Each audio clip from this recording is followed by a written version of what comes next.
Hai hai hai semuanya, kembali lagi bersama aku di With Ditnikan Room, we're gonna make it boom.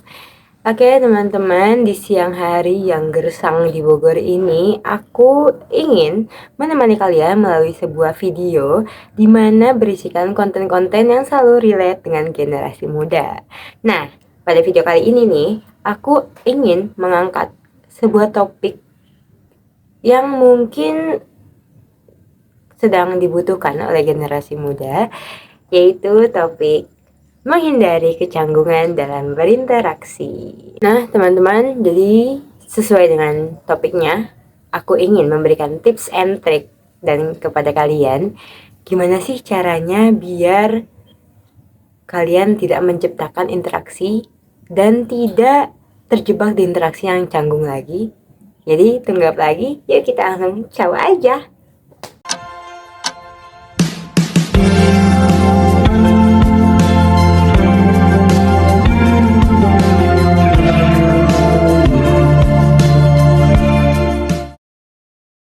Teman-teman, sebagai makhluk sosial yang memang kita tidak bisa hidup sendiri dan tidak bisa melakukan apa-apa sendiri, tentunya membutuhkan interaksi dengan orang lain untuk mencapai apa yang kita inginkan.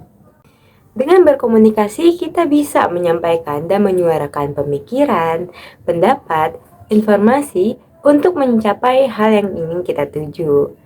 Tetapi teman-teman nih, apa jadinya dan apakah fungsi-fungsi komunikasi tadi bisa tercapai apabila komunikasi yang diciptakan itu memiliki suasana yang canggung?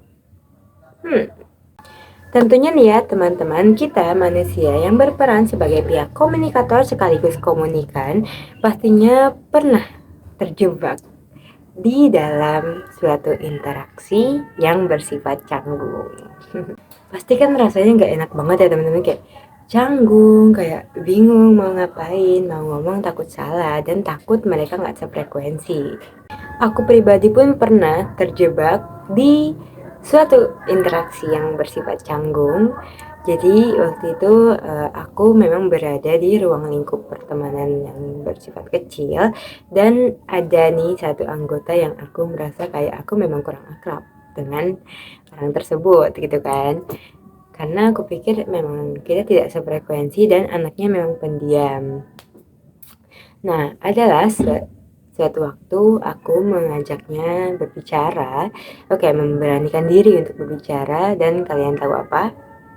Saking canggungnya, aku kalau ketawa tuh bukan hahaha atau hehehe lagi, tapi pas itu aku ketawanya WKWK. Teman-teman sadar gak sih, kalau misalkan kita terjebak di situasi yang canggung, kita tuh kadang menetralisirnya dengan candaan atau tertawa. Begitupun dengan aku di posisi tersebut, teman-teman. Nah, teman-teman, selain dari pengalaman pribadi aku yang memang pernah terjebak di situasi canggung, aku pengen juga nih sharing beberapa cerita orang-orang di media sosial terkait perasaan mereka saat mereka berada di situasi canggung. Yuk, aku bacain aja ya teman-teman. Yuk, kita mulai dari cerita yang pertama. Aku kalau ngobrol sama yang terlalu ekstrovert, jadi canggung banget, bingung ngimbanginnya. Oke, kita lanjut. Gue ketika mencoba untuk ngobrol santai biar gak canggung, dianya pakai saya. Aku nggak sopan banget. Miyane kak. Gabungan Korea kali ini ya. Oke, ada lagi ceritanya. Kadang aku nggak tahu caranya komunikasi sama manusia. Nggak kadang, tapi sering. Kemampuan komunikasiku menurun atau nggak punya energi ya. Dua-duanya sepertinya. Terus ada yang reply teman-teman. Sama kenapa ya? Kadang ngerasa diri canggung banget ngobrol sama orang. Kita lanjut. Kalau interaksi sama mama paling secukupnya aja. Soalnya nggak tahu kenapa ngobrol sama nyokap tuh lebih canggung ketimbang ngobrol sama bokap. Nah, yang terakhir, balik lagi. Udah tahu aku introvert parah. Tadi agak canggung ngobrol sama adik. Nah, teman-teman, berdasarkan cerita-cerita yang telah aku sharing tadi, ternyata kita tuh tidak hanya canggung, dengan orang yang baru kita temui saja, teman-teman. Tetapi dengan keluarga, teman, atau orang sekitar kita, kita pun bisa menciptakan suatu yang canggung. Nah, kira-kira apa sih alasannya? Aneh kan, kayak kok kita udah sering ketemu, terus udah sering berinteraksi juga, dan kita terdapat di ruang lingkup yang sama, tapi kenapa masih canggung? Nah, baik teman-teman, faktor pertama terciptanya suatu interaksi yang canggung adalah tidak memiliki bahan pembicaraan. Nah, siapa nih yang setuju? Kira-kira kenapa sih faktor ini kok bisa mempengaruhi terciptanya interaksi yang canggung? Nah, jadi teman-teman, tidak punyanya bahan pembicaraan itu menandakan bahwa teman-teman kurang menggali informasi dan pengetahuan dari misalkan dari koran, media sosial, buku, dan sumber informasi lainnya. Sehingga hal tersebut menciptakan kebingungan dan adanya keterbatasan teman-teman dalam membuka obrolan. Karena ya teman-teman nggak tahu apa sih yang harus dibicarakan. Nah, berbeda dengan poin yang pertama, kalau misalnya poin kedua ini, teman-teman sudah memiliki topik pembicaraan, tetapi tidak tahu bagaimana cara mengkomunikasikannya. Nah, kalau misalkan hal ini terjadi karena mungkin bahasa keseharian teman-teman dan lawan bicara tidak sama atau tidak sefrekuensi. Atau teman-teman sudah menyiapkan kata-kata atau kalimat di dalam pikiran teman-teman. Nah, tetapi saat diutarakan saking gugupnya, kata-kata yang dilontarkan menjadi acak-acakan dan belibet. Nah, fakta yang terakhir adalah teman-teman terlalu fokus terhadap penilaian lawan bicara terhadap diri teman-teman. Hal ini bisa mempengaruhi suatu kecanggungan dalam interaksi karena yang teman-teman pikirkan adalah ketakutan dan ketidakberanian untuk melontarkan pendapat, kalimat, dan pembicaraan. Ketakutan dan ketidakberanian dalam diri teman-teman untuk melontarkan kalimat itu akan menciptakan kehati-hatian.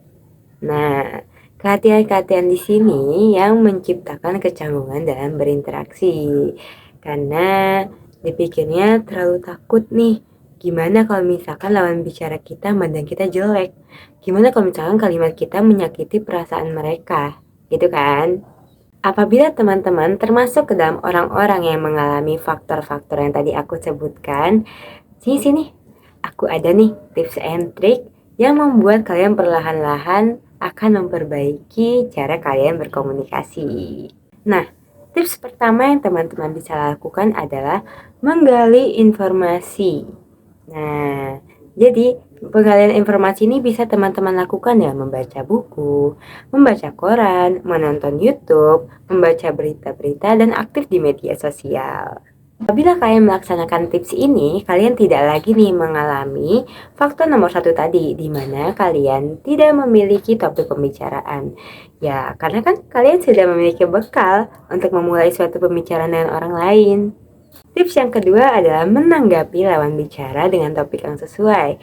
Nah, teman-teman, kalau misalnya poin ini kembali lagi ke poin yang tadi, di mana kalian harus menggali informasi untuk mendapatkan topik pembicaraan. Nah, apabila kalian nih sudah memiliki bekal atau pemahaman terkait suatu informasi, ya kalian bisa dong melanjutkan pembicaraan yang diciptakan oleh lawan bicara. Kalau misalkan pihak komunikator dan komunikan sudah menemukan klop di satu topik pembicaraan, di mana lagi celah untuk memiliki situasi yang canggung?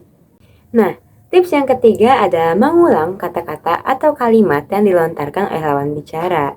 Nah, kenapa sih harus ngelakuin kayak gitu? Bukannya itu nggak sopan ya? Kita topiknya nggak maju-maju. Tetot. Jangan salah teman-teman. Dengan kalian mengulangi kata-kata atau kalimat yang telah dilontarkan oleh lawan bicara, itu menandakan kalian mengerti, memahami, dan mendengarkan dengan baik apa saja yang mereka bicarakan. Nah, jadi kan terkesan kita ini excited kan teman-teman untuk mendengar perkataannya. Lanjut ke tips yang keempat, yaitu mencari kesamaan antara kamu dan lawan bicara.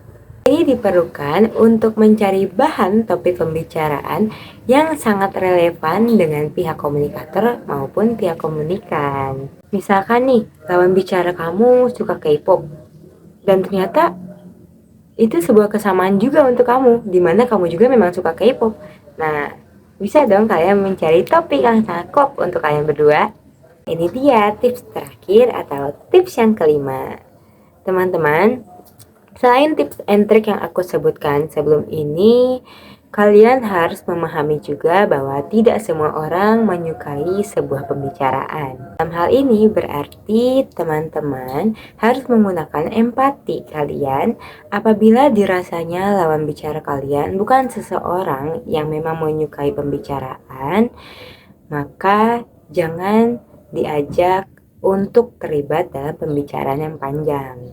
Mungkin kalian hanya bisa sekedar menyapanya atau basa-basi kayak, kamu habis ini kelas di mana dan kelas apa, mata kuliah apa. Nah, seperti itu teman-teman. Tetapi teman-teman, berdasarkan alasan dan tips and trick terkait komunikasi yang canggung yang baru saja aku lontarkan tadi, teman-teman tahu gak sih seberapa pentingnya dan apa pentingnya suatu kelancaran dalam berkomunikasi? Yang pertama adalah informasi yang ingin disampaikan tersampaikan dengan baik. Nah, teman-teman, bayangkan apabila komunikator dan komunikan sama-sama terjebak di situasi yang canggung. Bagaimana cara mereka menyampaikan informasi? Kedua adalah membangun personal branding. Teman-teman, apabila kalian memiliki kemampuan untuk membangun suatu pembicaraan menjadi lebih menarik, akan menciptakan penilaian yang sangat baik bagi lawan bicara kalian. Orang-orang yang menjadi lawan bicara kalian akan berpikir kalau misalkan kalian merupakan seseorang yang menyenangkan, menarik, juga mampu untuk bersosialisasi. Yang ketiga adalah memperluas relasi.